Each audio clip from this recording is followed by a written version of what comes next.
गया है। वन विभाग ने ये बड़ी कार्रवाई की है। मनीगाछी थाना क्षेत्र में वन विभाग की तरफ से कार्रवाई की गई। मगरमच्छ के खाल भी बरामद किए गए हैं।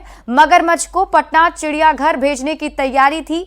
मिथिला वन प्रमंडल पदाधिकारी भास्कर चंद्र भारती ने बताया कि वाइल्ड लाइफ क्राइम कंट्रोल विभाग को मनीगाछी के रहने वाले लोगों ने मगरमच्छ के तस्करी के बारे में सूचना दी थी। सूचना मिलने के बाद वन विभाग ने मनीगाछी में छापेमारी कर 3 तस्करों के साथ ही 8 मगरमच्छ के बच्चे का रेस्क्यू किया है।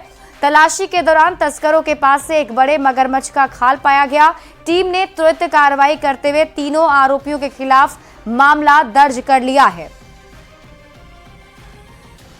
8 मगर के बच्चों को, जो साल भर से छोटे ही के होंगे, उन्हें जब्त किया गया है वन विभाग दरभंगा के सहयोग से। और ये वहाँ पे कोई कर्मचारी नाम का आदमी है जो लाता है और हमेशा ये तस्करी करता है। और वहाँ पर से जो 3 तस्कर गिरफ्तार हुए हैं वो हैं गोविंद बंजारा, उनकी पत्नी किरण देवी और उनके दोनों का बेटा विजय बंजारा। ये तीनों पुलिस के, ये वन विभाग के माध्यम से गिरफ्तार हुए हैं।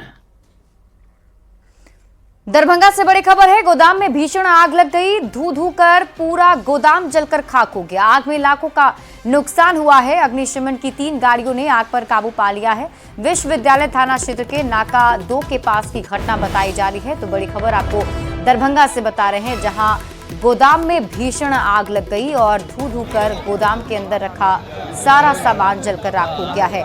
आग में लाखों का नुकसान बताया जा रहा है। हालांकि मौके पर अग्निशमन की 3 गाड़ियां समय पर पहुंच गई। आग पर काबू पा लिया गया। विश्वविद्यालय थाना क्षेत्र के नाका 2 के पास की घटना दो तरफ से पानी का प्रेशर पड़ता ना, इधर से भी जो पड़ता ना, दो तरफ से पानी दो तरफ से। गोपालगंज में जेवर कारोबारी के फायरिंग का वीडियो सामने आया है। लाइसेंसी पिस्टल से सांस्कृतिक कार्यक्रम में फायरिंग की गई। सोशल मीडिया पर वायरल हो रहा ये वीडियो बैकुंठपुर थाने के दिगवा गांव का है। वीडियो वायरल होने के बाद पुलिस ने जेवर कारोबारी संतोष सोनी को गिरफ्तार कर लिया और लाइसेंसी पिस्टल को जब्त कर लिया है। रात में सूचना मिला था परसों रात में कि एक दोबली गांव में एक फंक्शन चल रहा था सुनील सिंह के घर के पास। उसी में एक व्यक्ति संतोष सोनी के द्वारा अपने आर्म्स लाइसेंस के साथ, लाइसेंसी हथियार के साथ में शराब पी करके और फायरिंग की जा रही है। तो हम लोग के द्वारा इमीडिएटली SHO के माध्यम से उसको, जो संतोष सोनी है, उसको गिरफ्तार किया और गिरफ्तार करके उसके आर्म्स को सीज़ किया। तो पाया कि वो शराब पिया हुआ था। हम लोगों ने उसकी जांच भी की और आर्म्स को हम लोगों ने सीज़ किया है। व्यक्ति को हम लोगों ने गिरफ्तार करके जेल भेजा है और हम लोग इसमें अब आर्म्स के लाइसेंस के कैंसिलेशन के लिए आगे प्रपोजल बढ़ा रहे हैं। खबर बेतिया से है, जहां पुलिस ने 2 करोड़ के चरस के साथ महिला समेत 4 तस्करों को गिरफ्तार किया है। गिरफ्तार महिला तस्कर से पूछताछ के आधार पर पुलिस तस्करी के सिंडिकेट को खंगालने में जुटी हुई है। पुलिस ने सूचना मिलने पर 2 अलग-अलग थाना क्षेत्रों से 3.5 किलो चरस के साथ ही एक महिला तस्कर समेत 4 लोगों को गिरफ्तार किया। SP डॉक्टर शौर्य सुमन के निर्देश पर गाड़ी चेकिंग के दौरान मझौलिया पुलिस ने 2 लोगों को 1 किलो 38 ग्राम चरस और चोरी की बाइक के साथ गिरफ्तार किया है। वहीं चनपटिया पुलिस ने गुप्त सूचना पर छापेमारी की और 2 किलो 538 ग्राम चरस के साथ एक महिला तस्कर समेत 2 लोगों को गिरफ्तार किया गया। गिरफ्तार 2 तस्करों की पहचान पश्चिम बंगाल के फटा पोखर गांव के रहने वाले राहुल ग्वाल तथा टिंकू ग्वाल के रूप में हुई है। पटना के बाईपास थाना क्षेत्र के छोटी पहाड़ी इलाके में स्थानीय पुलिस ने उत्पाद और मद्य निषेध विभाग की मदद से छापेमारी की और चेकिंग के दौरान पुलिस ने कंटेनर ट्रक से भारी मात्रा में विदेशी शराब बरामद की है। ट्रक से करीब 500 कार्टन शराब जब्त की गई, जिसकी कीमत लगभग 30 लाख रुपए बताई जा रही है। वहीं पुलिस ने मौके से ट्रक ड्राइवर लक्ष्मण राय को भी गिरफ्तार कर लिया, जो राजस्थान का रहने वाला है। पटना सिटी DSP ने जानकारी देते हुए बताया है कि नए साल के जश्न को लेकर पुलिस प्रशासन अलर्ट मोड पर है और शराब माफियाओं को पकड़ने के लिए लगातार छापेमारी की जा रही है। बाईपास पुलिस को एक सूचना मिली मद्य निषेध डिपार्टमेंट से और एक जॉइंट ऑपरेशन कंडक्ट कराया गया और इस जॉइंट ऑपरेशन में हमने बहुतायत मात्रा में जो शराब है उसको जब्त किया और एक गिरफ्तारी भी हम लोगों ने सुनिश्चित की है। और तकरीबन 400 से 500 कार्टून जो है संभवतः इस कंटेनर में है और तकरीबन 4,500 लीटर के आसपास जो है शराब इसमें जब्त किया गया है। कीमत क्या हो सकता है जी? कीमत कितना होगा? कीमत मोटा मोटी इसका जो मूल्य जो है वो 25 से 30 लाख जो है इसकी कीमत हो सकती है। गोपालगंज पुलिस ने हत्या, लूट, आर्म्स एक्ट समेत जघन्य अपराध में फरार अपराधियों पर कुर्की जब्ती की कार्रवाई तेज कर दी है। पुलिस की ओर से चलाए गए विशेष अभियान में कुख्यात अपराधी नूरैन मियां समेत 7 अपराधियों के घर की कुर्की जब्ती की गई। एसपी के निर्देश पर चलाए गए इस अभियान से फरार अपराधियों में हड़कंप मचा हुआ है। वहीं 4 अपराधियों ने पुलिस की कार्रवाई के डर से सरेंडर कर दिया है।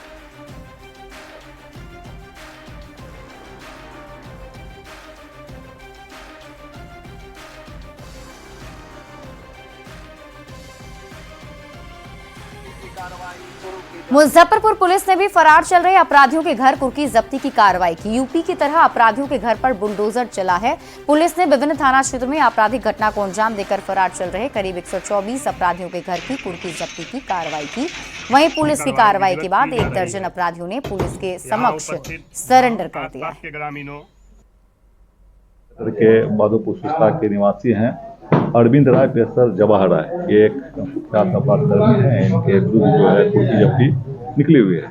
जब इनके घर पे आए तो कुर्की जब्ती करने के लिए तो एक से कहीं अधिक है, जिसने इन्होंने जो है टैक्स चोरी का, सरकार का जो है चोरी का काम किया है और इस संबंध में इनके विरुद्ध में छानबीन की जाएगी। साथ ही बेगूसराय में दिनदहाड़े अपराधियों ने गोलू नाम के युवक की हत्या कर दी। जानकारी के मुताबिक युवक बाजार से सामान लेने गया था और तभी वापस लौटते समय घात लगाकर बैठे 5 अपराधियों ने पहले युवक का पीछा किया और बजलपुर के पास गोली मारकर हत्या कर दी। गोलू को अस्पताल में भर्ती कराया गया, लेकिन इलाज के दौरान उसकी मौत हो गई। वहीं घटना के पीछे एक और वजह बताई जा रही है। युवक के पास किसी अपराधी के हथियार के साथ वीडियो था, जिसकी वजह से उसकी हत्या की गई है। फिलहाल पुलिस ने इस बात की पुष्टि नहीं की और मामले की जांच शुरू कर दी।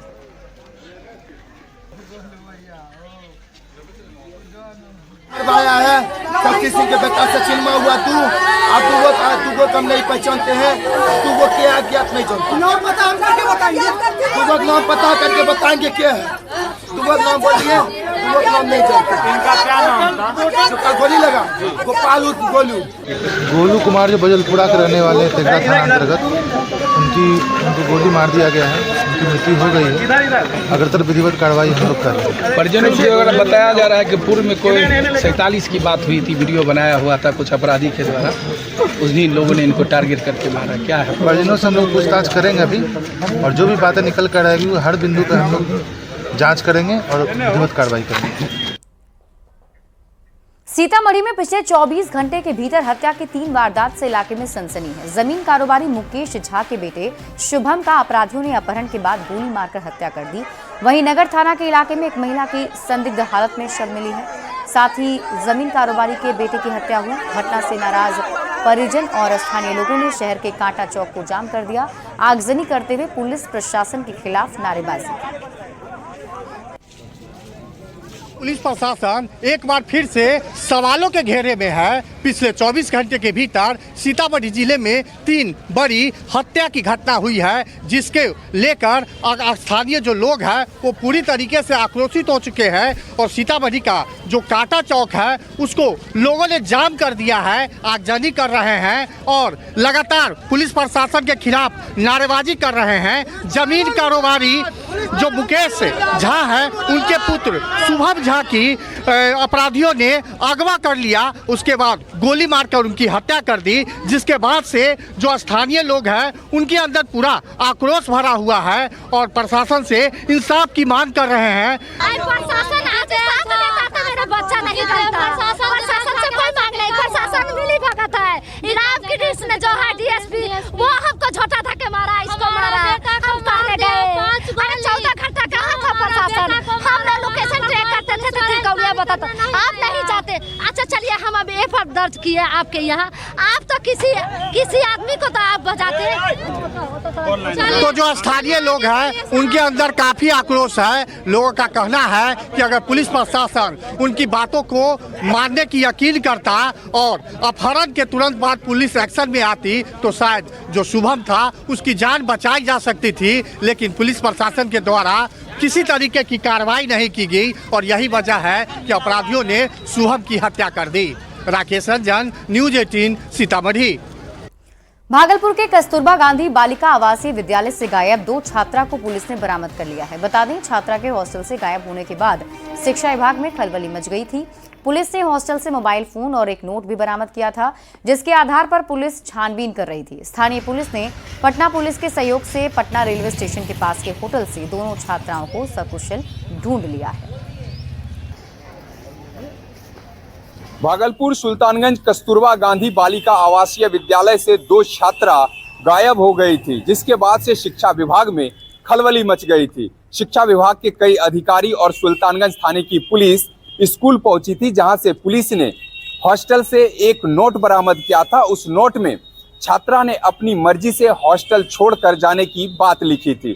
साथ ही साथ उस नोट में इस बात का भी जिक्र किया गया था कि हम अपनी जिंदगी स्वतंत्र रूप से जीना चाहते हैं और हमारी खोजबीन नहीं की जाए। हालांकि भागलपुर पुलिस लगातार खोजबीन कर रही थी। भागलपुर पुलिस को पटना रेलवे स्टेशन के समीप एक होटल में छात्रा की होने की सूचना मिली थी, जिसके बाद से भागलपुर की पुलिस ने पटना पुलिस के सहयोग से दोनों छात्रा को होटल से सकुशल बरामद कर लिया है। अब भागलपुर पुलिस पटना पुलिस के सहयोग से दोनों छात्रा को लेकर भागलपुर आ रही है। बता दें कि भागलपुर सुल्तानगंज के कस्तूरबा गांधी बालिका आवासीय विद्यालय से 2 छात्रा के गायब होने की सूचना मिली थी। सुबह जब प्रार्थना सभा में दोनों छात्रा नहीं पहुंची थी तो इस बात का खुलासा हुआ था। विकास कुमार सिंह, न्यूज 18 भागलपुर। और इसी बीच आपको पटना से बड़ी खबर बताते हैं। सक्षमता 2 उत्तीर्ण शिक्षकों के लिए काउंसलिंग तिथि जारी कर दी गई है। 30 सितंबर से 7 जनवरी तक काउंसलिंग होगी। हाई और प्लस 2 स्कूल के शिक्षक और लाइब्रेरियन की 30 दिसंबर को काउंसलिंग होगी। वहीं उर्दू, बांग्ला, शारीरिक शिक्षक की 31 दिसंबर को काउंसलिंग होगी। स्नातक कोटि के सभी विषय के शिक्षकों की 2 दिसंबर को काउंसलिंग होने वाली है। मूल कोटि के सामान्य शिक्षकों की 3 जनवरी से लगातार काउंसलिंग होगी। माध्यमिक शिक्षा निदेशक ने शेड्यूल जारी कर दिया है।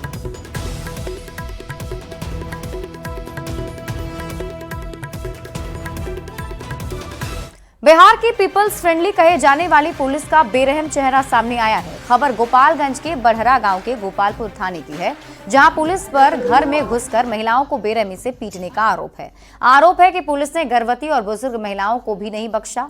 घर में तोड़फोड़ करते हुए महिलाओं की पिटाई की गई।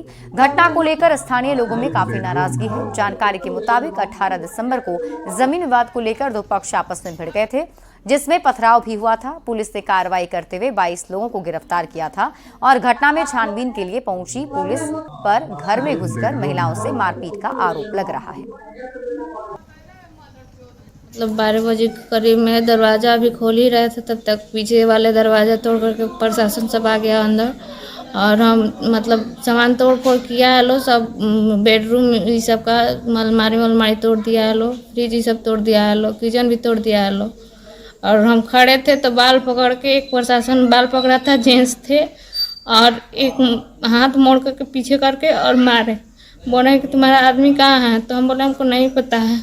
फिर जाने लगे तो बोला क्या देख रही है, क्यों देख रही है हम लोगों को। उसके बाद भी जाने के टाइम में भी 2 प्रशासन आए, जेंट्स थे, दोनों प्रशासन हमको मारे। उसके बाद बोला कि और मारे तुमको, उसके बाद चले गए। आदमी और रात खाना आदमी गर्भवती बच्चे ऐसा देख के मार कर चल गए आदमी को पकड़ के। पुलिस में 11 बजे रात का आई रहे लो तो लगो लो गाड़ी पर मारे, दरवाजा पर लड़कन का मारे लगे लो तो लड़का दरवाजा खोलवे लो तो एगो लड़का का मारते ले के बैठे लो। हम कहीं हमारा लड़का भी छोट बड़ा स्कूल में जाले तो कहते स्कूल में जाले लगवे लो गाड़ी देवे तो उनका के बैठा दे लो बिना चप्पल जूता के। तब वही गोवे तो घर वाला मेन दरवाजा के मरवे लो तो मेहरारू खोलवी सन तो के गोड़ पर लगवे के हाथ पर लगवे कहे कोई दिल हमर बाबू ना रहन बाबू हमर वही खातिर बाबू मार के बढ़िया हम लोगों ने पुलिस की तरफ से ही पुलिस का एक FIR किया है। अगर इनमें से कोई भी पक्ष अपने स्तर से कुछ आवेदन दे रहा है तो हम लोग उसमें भी कार्रवाई करेंगे। सर, ग्रामीणों का आरोप है कि निर्दोष लोगों को भी इसमें अरेस्ट नहीं, ऐसा बिल्कुल नहीं है। जो हम लोगों ने जो भी कार्रवाई किया है वो बहुत ही साइंटिफिक तरीके से किया है और जो हम लोग के पास में फुटेज है, जो हम लोगों ने कैमरे से जो रिकॉर्डिंग की है उसमें से एक एक आदमी को चिन्हित करते हुए हम लोगों ने कार्रवाई की है। IPS अधिकारी विकास वैभव की पहल लेट्स इंस्पायर बिहार अभियान के तहत Bihar at 2047 vision conclave season 2 का आयोजन 22 दिसंबर को दिल्ली में हो रहा है। नई दिल्ली के भारत मंडपम में विजन कॉन्क्लेव सीजन 2 का आयोजन होगा। इस कार्यक्रम में देश और विदेश से 600 से ज्यादा उद्यमी और स्टार्टअप की भागीदारी होगी। विकास वैभव ने कहा है कि ये अभियान सबसे बड़ा सामाजिक आंदोलन बन चुका है। इस अभियान में 1.5 लाख से ज्यादा समर्पित व्यक्ति जुड़े हैं।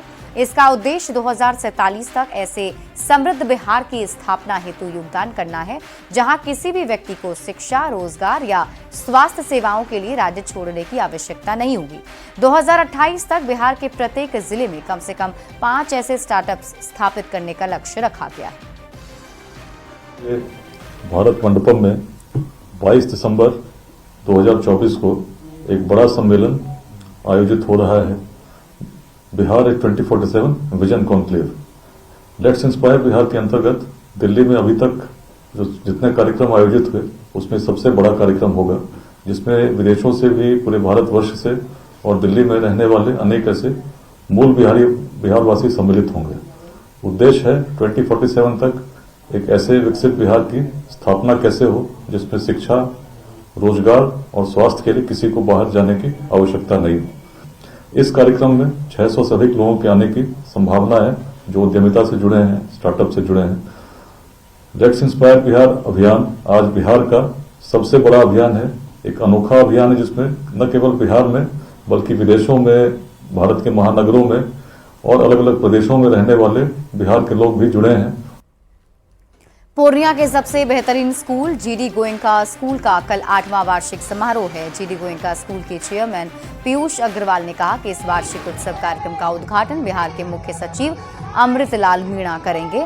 वहीं कार्यक्रम में बॉलीवुड के सीनियर डायरेक्टर N चंद्रा भी मौजूद रहेंगे। इस दौरान स्कूल के 800 बच्चे स्टेज पर शैक्षणिक और सांस्कृतिक कार्यक्रम की प्रस्तुति करेंगे। उन्होंने कहा कि GD गोयनका स्कूल शुरू से ही बच्चों के सर्वांगीण विकास पर जोर दे रहा है, जिसका नतीजा है कि इस स्कूल ने बिहार में अपना एक मुकाम हासिल किया। कल का कार्यक्रम एक नजीर होगा। इस कार्यक्रम को भव्य बनाने के लिए स्कूल में जोर शोर से तैयारियां भी चल रही हैं। छात्र और शिक्षक कार्यक्रम की तैयारी में जुटे हैं। वहीं स्कूल को फूलों से आकर्षक तरीके से सजाया संवारा गया है। हमारे स्कूल का एनुअल फंक्शन है जो कि इनक्रेडिबल इंडिया, और इस फंक्शन के हमारे मुख्य अतिथि के रूप में बिहार के मुख्य सचिव श्री अमृतलाल मीणा जी रहेंगे। उनके साथ ही साथ हमारे अगल बगल के जिलों के कई गण्यमान्य पदाधिकारीगण मौजूद रहेंगे। इस प्रोग्राम में हम बच्चों को एक साथ हमारे तकरीबन 800 बच्चे स्टेज पर परफॉर्मेंस देंगे और उसके बाद एक प्रोग्राम है सिम्फनी जो रियली हमारे क्षेत्र के अभिभावकों को पूरा मंत्रमुग्ध कर देगा। और फिलहाल इस बुलेटिन में अभी के लिए बस इतना ही। आप देखते रहिए न्यूज़ 18 बिहार झारखंड।